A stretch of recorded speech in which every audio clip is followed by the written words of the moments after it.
सारा आकाश अध्याय 8। मुन्नी ने पूछा, क्यों भैया, तुम्हारे इम्तिहान कब से हैं? इम्तिहान? मैंने गर्दन खुजलाई। मुझे याद ही नहीं आया कि इम्तिहान कब से हैं। हालांकि इधर मैं इम्तिहान की तारीख और महत्व को रोज़ याद कर लेता था। मुन्नी ने जो कहा उसका अर्थ क्या है, मेरी समझ में यह भी नहीं आया। यही नहीं, पहली बार तो मैं यह नहीं पहचान सका कि सामने जो मुझसे बोल रहा है वह कौन है। फिर इम्तिहान की बात का ख्याल आया। मैं उन्हीं के बारे में सोचता रहा। मुन्नी की उपस्थिति और उसके द्वारा पूछी गई बात को एकदम भूल ही गया। मैं धीरे धीरे पागल तो नहीं होता जा रहा? जैसे यह बात मन में उठी, मैंने जोर देकर कई बार दोहराया, नहीं नहीं, मैं कोई असंगत व्यवहार नहीं करता। मेरे सोचने में एक क्रमबद्धता है। रहन सहन का पूरा ख्याल रखता हूँ। जितना ही मैं अपने को समझाता कि मैं पागल नहीं हो रहा, उतना ही भीतर यह विश्वास जड़ जमाता जाता कि मैं निश्चय ही पागल होता जा रहा हूँ। अगर मान लो यह बात सच भी है, तो इसका प्रारंभ कब से हुआ? समस्त शक्ति से पड़ता चांटा, झटक कर दूसरी ओर दीवार से टकराया हुआ सिर, फिर लड़खड़ा कर गिरती हुई देह, अकारण ही रह रहकर बिजली की कौंध की तरह जब दृश्य आंखों में चमक उठता तो हृदय बादलों की तरह फट जाता। हर समय पश्चाताप और ग्लानि के गड़े हुए पंजे दिल में कसकते रहते। मुझे यह नहीं करना चाहिए था। मुझे उस पर हाथ उठाया ही कैसे? मैं कैसे यह जंगलीपन की हरकत कर सका? यह सारी घटना सचमुच हुई थी। सिर्फ मेरी कल्पना या सपना तो नहीं है। मगर उसे भी तो यह सब नहीं करना चाहिए था। मिट्टी के ढेले और गणेश जी में उसे कोई अंतर नहीं दिखाई दिया।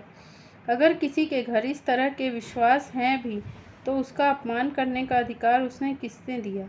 पढ़ने लिखने का यही सब अर्थ है। पढ़े तो हम भी हैं, और हजारों बातों की एक बात यह कि अपनी संस्कृति और पूज्य देवों की अवज्ञा हम किसी के कीमत पर नहीं सह सकते। अच्छा हुआ, एक सबक मिल गया। इस तरह मैं इसके अपराध को बढ़ा चढ़ाकर अपने को यह समझाने की कोशिश करता रहा, मेरा व्यवहार उचित था। मान लो कल को कुछ हो हुआ जाए तो उसका जिम्मेदार कौन होगा? यूँ सत्यार्थ प्रकाश जैसी पुस्तकें पढ़ने से इन सब दुनिया भर के देवी देवताओं से विश्वास उठ गया था। लेकिन दूसरों के विश्वास का मुझे बराबर ख्याल था। किसी को पूजा न जाए तो अपमान भी क्यों किया जाए? सब कुछ कहता, अपने को समझाता, लेकिन भीतर से कोई बोलता रहता कि हाथ उठाना ठीक नहीं हुआ। उस घटना के दूसरे दिन तो मेरी बाहर निकलने की हिम्मत नहीं हुई। सोकर उठे तो ऐसा लगा जैसे मैं न जाने कब का बीमार पड़ा हूँ। मेरे पोर पोर में दर्द हो रहा था। लोगों से आंख कैसे मिलाऊंगा? इतना बड़ा अपराध कर चुकने के बाद बाहर रोशनी में कैसे निकलूंगा? अगर कहीं वह सामने ही पड़ गई तो उसके गाल का निशान मुझे दिख गया तो कैसे सहूँगा मैं उस दृश्य को? और मैं इस पशुपेश में चोर की तरह बाहर निकल गया। दिन भर यूं ही निर्लक्ष्य और निरुद्देश्य भटकता रहा। पार्क में पेड़ के नीचे बैठे बैठे अपने आप से पूछा, यह दिन भर अपने आप में ही डूबे रहना, बात बेबात चिड़चिड़ाना, दूसरे को कष्ट पहुंचाना, आनंद लेना, व्यर्थ ही अपने पर नियंत्रण खोकर मार पीट कर बैठना, लड़ना और रोना, यह सब मुझे आखिर हो क्या रहा है? अपने को चाहे जैसे समझाता हूँ, लेकिन कोई इन मेरी बाहरी हरकतों को देखे तो क्या यह अंदाज़ा नहीं लगाएगा कि मैं पागल हो रहा हूँ? अच्छी शादी हुई, यह मुझे क्या हो गया है? बहुत दिनों बाद आज फिर मंदिर की तरफ जाकर अपनी जगह दिन भर बैठा रहा। उफ, मुझे कितना जघन्य काम हो गया है। हे भगवान, मैं क्या करूं? रह रह कर अपने ऊपर झंझलाहट आती कि यह क्या सिर दर्द मोल ले लिया मैंने। हर समय प्रभा या प्रभा के प्रति किए गए व्यवहार की जुगाली करना, इन सब सारी बातों में कितना नुकसान कर रहा हूँ मैं अपना। दुनिया में बस यही एक काम रह गया है। क्लास में गए तो गुमसुम बैठे रहे, फिर चुपचाप मुंह लटकाए चले आए। 24 घंटे केवल यही बातें, सोते जागते बस एक ही चर्चा। 8-10 महीने से खुलकर बातें करना, हंसना, मुस्कुराना सब भूल गया मैं तो। उस दिन मैंने संकल्प किया, जो हुआ सो हुआ। अब मैं घर बाहर सबको भूलकर सिर्फ अपने इम्तिहान की बात सोचूंगा, किसी भी तरफ ध्यान नहीं दूंगा। जो हो गया उसे अब लेकर रात दिन अपना दिमाग खराब करना गलत है।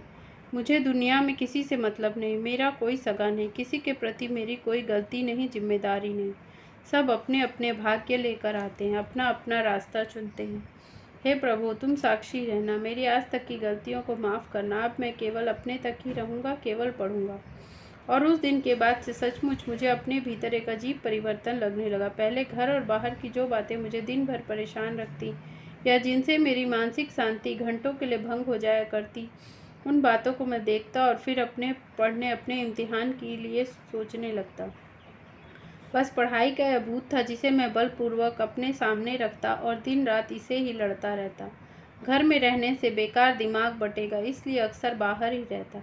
यहाँ तो कुछ न कुछ होता ही रहता है। चलते फिरते किसी दुकानदार से लेकर अखबार देख लेता और दिन का अधिकांश भाग दिवाकर के साथ कटता। गप्पे लड़ाने का मौका कम ही आता। वह कभी कोई बात शुरू कर देता तो बातों का सिलसिला चल निकलता। वह अपने किसी सीरीज भाई साहब की बातें निहायत ही श्रद्धा और गदगद भाव से बताया करता। हर बार कहता, वे आएंगे तो जरूर मिलाएगा। मुझे कोई खास उत्सुकता नहीं थी, आएंगे तो मिल लूँगा। सभी को आश्चर्य था कि मुझे पढ़ते रहने का कौन सा नशा छा गया। उस दिन की घटना पर किसी ने कोई बात नहीं की। बाबूजी, भाई साहब सभी ने सुना और भाभी तो लगभग प्रसन्न हुई। छोटे भाई इस तरह से मुझसे कतराते थे मानो मैं बिना कारण उस पर झपट पड़ूंगा। उस समय भीतर दबी आशंका उभर कर ऊपर आ जाती। सचमुच क्या मुझे देखने से कुछ भयानक लगता है? होगा भी। सर झटक कर मैं फिर अपने काम में लग जाता। यूँ ही घर में सब अपने अपने में व्यस्त रहते थे। भाभी से अब सामना ही कम होता। जब भी घर आता वे एकांत में बैठी अपनी बच्ची में उलझी होती। कभी दूध पिला रही होती, कभी तेल लगाकर गर्म पानी से नहला रही होती। प्रसव के बाद से घर का काम तो उन्होंने बिल्कुल ही छोड़ दिया था। मुन्नी अपनी इच्छा की मालकिन थी। या तो भाभी की बच्ची को खिलाती रहती या गुमसुम पड़ी रहती। घर का अब सारा काम प्रभा के ऊपर ही आ गया था। लेकिन मुझे इसमें न तो कोई ध्यान देने लायक बात लगती, न कुछ अनोखा ही मालूम होता। सब कुछ खाती है, कम आराम करती है, इस बात को सोचना मैं जाने कब भूल चुका था। कभी कभी उसका कोई पत्र आता तो हम लोगों में से उसे कोई न कोई जरूर खोल लेता। पढ़ने के बाद ही खत उसे दिया जाता। वह पत्र लिखकर चाहे किसी को डालने को दे, उसे पढ़ा जरूर जाता। लिफाफे को पानी से गीला करके खोला जाता। कहीं घर के बारे में कोई उल्टी सीधी बात तो नहीं आ जा रही। वैसे शायद उसने पत्र लिखने बंद ही कर दिए थे। सुना एक दिन अम्मा कह रही थी, क्यों रे बहू, तू चिट्ठी विट्ठी नहीं डालती? इनके पास तेरे बाप की चिट्ठी आई थी, पूछा है कहीं बीमार तो नहीं है? क्या लिखूं अम्मा जी, आप देख ही रही हैं, सब ठीक है। चटनी पीसना छोड़कर प्रभा बोली, अरे सो तो हम भी देख ही रहे हैं, पर फिर भी बिटिया कभी कभी डाल दिया कर। दो हरफ माँ बाप का मन है। लिखा है 5-6 खत डाले हैं, तूने एक का भी जवाब नहीं दिया। जाने कितने दिन बाद प्रभा ने माँ का नरम स्वर सुना। मैं राशन लाने के लिए थैला खाली कर रहा था, देखा उसकी आंखें छलछला आई। थोड़ी देर चुप रही, फिर कुछ घूरती सी धीरे से बोली, लिखूंगी अम्मा जी। मैं किसी और की ओर देखे बिना वहाँ से चला आया। पता नहीं इस बारे में और क्या बात हुई। बार बार मन उभर कर बात मन में आई, लेकिन मैंने अपने को जोर शोर से पढ़ाई में लगा दिया। असल में मुझे ऐसा लगने लगा था कि मेरी संवेदनशीलता और महसूस करने की शक्ति धीरे धीरे या तो समाप्त होती जा रही या शून्य होती चली जा रही। मुझे कोई भी चीज़ इस लायक नहीं लगती थी कि उस पर सोचा जाए। उदाहरण के लिए मेरा सारा काम अब वही करती थी, लेकिन मैं अधिक से अधिक तटस्थ था। रात को लोटा लेकर भर कर पानी रख जाती। कभी भाई साहब, बाबूजी या अम्मा की इच्छा से गुड़ की चाय बनाती तो गिलास कटोरी में चुपचाप मेरे पास आ जाती। बिना देखे ही कौन लाया है, मैं उसे पी जाता। अधिकांशतः चौके में वही रहती थी, इसलिए पहले पहल खाने में बड़ी दिक्कत आई। रोटी इत्यादि लेने के लिए मैं मुन्नी को पुकारता। अब धीरे धीरे वह खुद परोसने लगी। थाली अपनी ओर खींच के मैं जल्दी से भगवान को भोग लगाता और खाना शुरू कर देता। ऊपर से और रोटियों की ज़रूरत होता तो मैं थाली उसकी तरफ खिसका देता। जो चीज़ कम दिखाई देती वही मिल जाती। पहले यह ढंग बड़ा विचित्र लगा, मन ही मन हंसी भी आई, लेकिन अब इसमें कोई नयापन नहीं लगता। अब तो कतई झिझक नहीं होती। ऐसा लगता था यह क्रम जिंदगी भर चलाया जा सकता है। जैसे मशीन से काम लिया जाता है, नल से पानी लिया जाता है और चल दिए। ठीक उसी तरह अपना काम पूरा करते ही मैं अपने में डूब जाता। सच पूछा जाए तो बोलने के सिवा सारे काम हो ही रहे थे। मैंने यह अनुभव करना एकदम भुला दिया कि प्रभा भी कोई चलता फिरता संवेदनशील प्राणी है और उसका भी मुझसे कोई संबंध है। अब तो मैं हर बात को इस तरह देखने लगा जैसे वह बात मुझसे दूर और अलग की हो।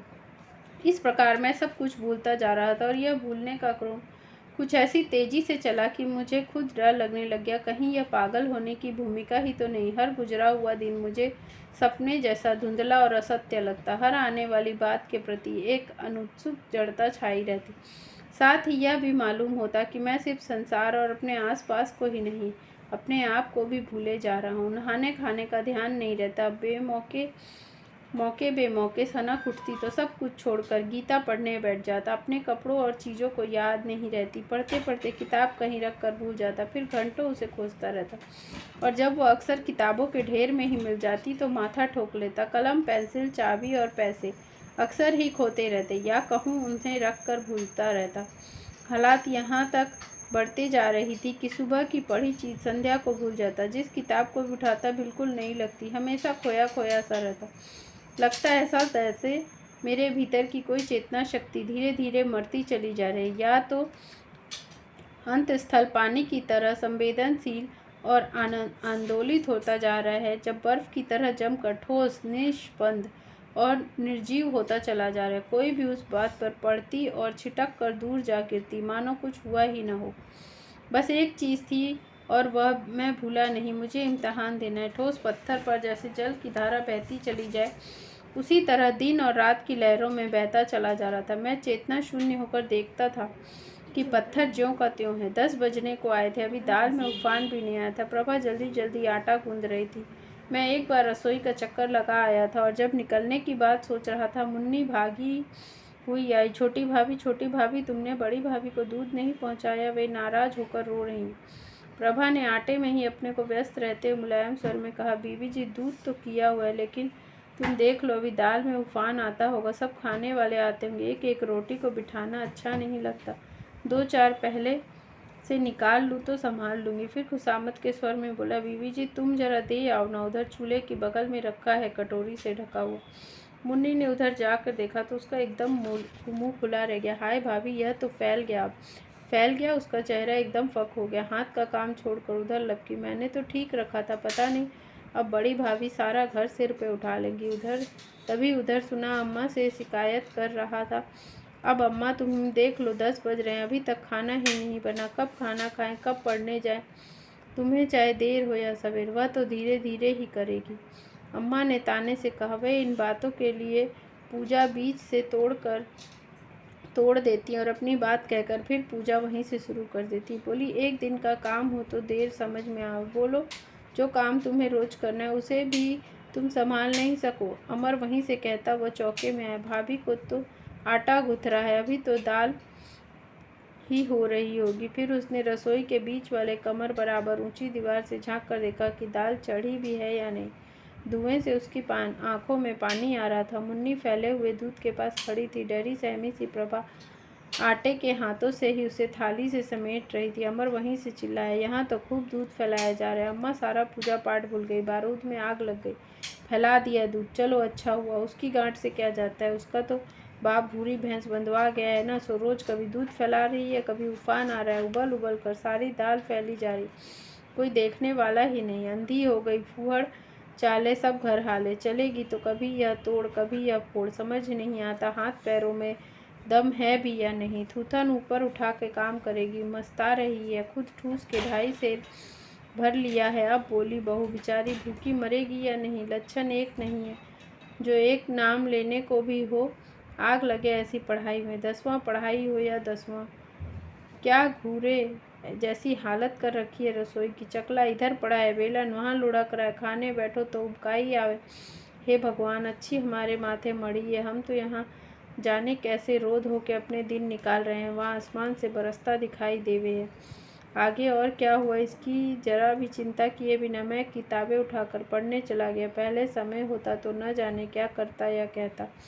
अब लगा ये सारी बातें ध्यान देने लायक नहीं है। प्रभा ने जो कुछ किया या प्रभा जो कुछ करती है वह अच्छा है या बुरा, समझने की ज़रूरत महसूस नहीं होती। मानो जो कुछ भी हो रहा उसमें कुछ भी असाधारण नहीं है। अब तो बिल्कुल ऐसा लगने लग गया जैसे न तो प्रभा से मेरा कोई संबंध है, न घर वाले ही मेरे अपने हैं। बीच में 2 पीरियड खाली देखकर समय निकाल कर आया तो देखा कि मेरे ही कमरे में थाली ढकी रखी है। जल्दी जल्दी पेट में डाला और भागा। कुछ भी खास नहीं लगा। हाँ, घर की हवा से इतना जरूर लगा, बाद में उस बात पर खूब महाभारत हुआ होगा। हमें क्या हुआ होगा। फरवरी शुरू हो गई, कड़ाके का जाड़ा पड़ रहा था। मार्च के शुरू में ही इम्तिहान थे, इसलिए आज तैयारियों के लिए छुट्टियां हो गई। मैं अक्सर दिवाकर के यहाँ पढ़ने चला जाता। घर में कोई ऐसी जगह ही नहीं थी जहाँ बिना विघ्न बाधा के दोपहर या शाम को पढ़ते रहा जा सके। कोई न कोई हंगामा होता रहता या कोई न कोई काम निकल आता। जरा सा दौड़ कर चक्की से आटा ले आओ भैया, मुन्नी कहती। भाभी पूछती, बैद जी से कहकर कोई अच्छी कुट्टी नहीं ला दोगे लाला जी?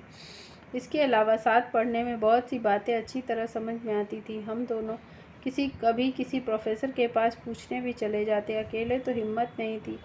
उसके पास घर से बिल्कुल अलग अपना एक कमरा था, इसलिए कभी कभी रात को भी उसके यहाँ ही रह जाता। सच पूछा जाए तो मुझे उसके यहाँ पढ़ने सोने में घर से ज़्यादा शांति मिलती थी।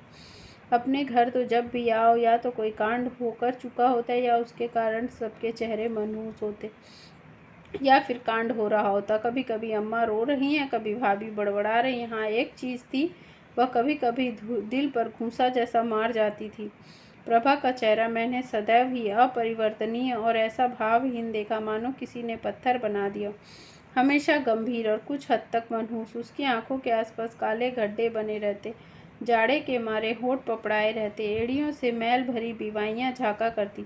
सुबह दिवाकर के यहाँ से लौटा तो अम्मा उसे प्यार से समझा कर डांट रही थी। जाने सिर कब का धुला है, इसे तो कभी कभी धो लिया कर, कलमुई बना रखा है कंजरों। साला इधर ला, मैं दिया सलाई लगा दूँ इनमें, रोज रोज की इल्लत ही ख़त्म हो जाए।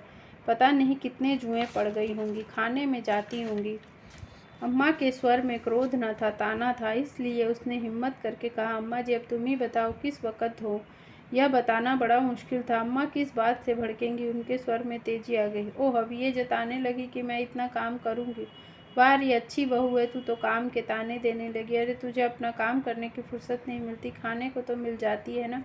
जरा गिना तो दे मुझे, ऐसा कौन सा काम करे तू? दोनों भगत की रोटी ही का काम है, एक काम कह लो तो इसमें चाहो तो सारा दिन लगा दो। मुझे तो बता कौन सा घर का काम है जहाँ बहुएं काम नहीं करती? भैया, मैंने तेरे बाप के यहाँ 10 नौकर लगे होंगे, यहाँ तो सब बहुएं ही करेंगी काम। मैं नल के पास कोयले से दांत साफ करता। रोती हुई बच्ची को दोनों हाथों से झुलाते भाभी ने मेरी ओर इशारा करके कहा, देख लो जरा सा क्या काम करना पड़ा, रोज हल्ले करवा रही है। बोलो, हम नहीं करते थे क्या? कहा किसी भी दिन अम्मा जी ने कुछ? जरा सी क्या करने लगी है, एहसान जता रही है। एहसान? मेरे काम का तो एहसान जताइयो मत। जितना तूने किया है वो सब मैं ब्याज समेत चुका दूंगी। हाँ, कहीं कल को कहे भैया वहीं से गरजे, क्या दिन रात चकचक होती रहती है। दिन निकला और शुरू हो गया। कोई और काम नहीं है क्या? 9 बज रहे हैं। लेकिन उनकी बात को किसी ने नहीं सुना। अम्मा ने अपने आप ही कहा, चकचक होती रहती है तब तो ये हाल है, न हो तो सारे दिन घर का पटरा बैठ जाए। यहाँ तो सभी लातों के देवता हैं, जब तक कहो नहीं क्या मजाल पत्ता तक हिल जाए। अब कहूँगी नहीं तो धोती सिलेगी थोड़े ही, चाहे सारी फट जाए। और मैली कैसी चिकट कर रखी है देखो। क्यों रे, यह गंदी फटी धोती तुझे नहीं दिखाई देती? यूँ कहें कि धोने का नाक दम निकलता है। कौन मेहनत करे वहाँ? तो पलंग पर बिठा दो, हाथ में पकड़ा दो किताब। आंखों पर पानी के छींटे मारते हुए मैंने देखा, धोती इतनी जगह से छलनी हो रही है कि न तो उसे सिलने की गुंजाइश थी न धुलने की। फटी हुई जगहों से जाड़े के स्वागत में खड़े हुए बड़े बड़े रोंगटे दिखाई देते हों। होगा क्या, हमें क्या है का भाव उठा और मैं मुंह धोकर अंगोछे से मुंह और गर्दन रगड़ता हुआ चला गया। मन में जरा सी उत्सुकता हुई कि नहीं कि देखे इस झगड़े का अंत कैसे हुआ, या बात ने आगे जाकर क्या रुख लिया। सोचने लगा, महसूस करने की शक्ति कभी मेरे भीतर थी ही नहीं।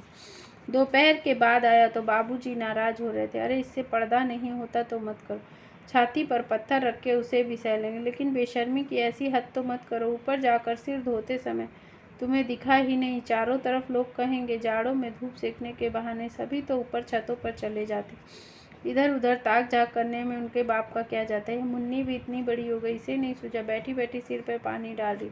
मुन्नी ने मुंह बनाकर कहा, बाबूजी तुम भी अनोखी बातें करते हो। अब ऐसी तो ठंड है, तुमने तो राम राम करके उल्टा सीधा पानी 2 लोटा डाल नहाने का नाम करके चल दिए। पर हम लोगों का सिर कोई ऐसे धुलता है? 2 घंटे लगते, तब तक नीचे कोई जाड़े में कैसे भीगे। हाथ से पानी लो तो काटने को दौड़ता। ऊपर छत पर धूप थी, अगर चली ही गई तो क्या आफत आ गई, तो जाड़े तो पड़ते ही रहेंगे। मुन्नी का रवैया देखकर बाबूजी कुछ ठंडे हो गए। अम्मा बोली, मेरे पास तो है नहीं 3 रुपए, मन की लकड़ी दिन भर पानी गर्म करने को, एक हो तो किया भी जाए। पूरी फौज को तो 2 मन लकड़ी पानी के लिए ही चाहिए।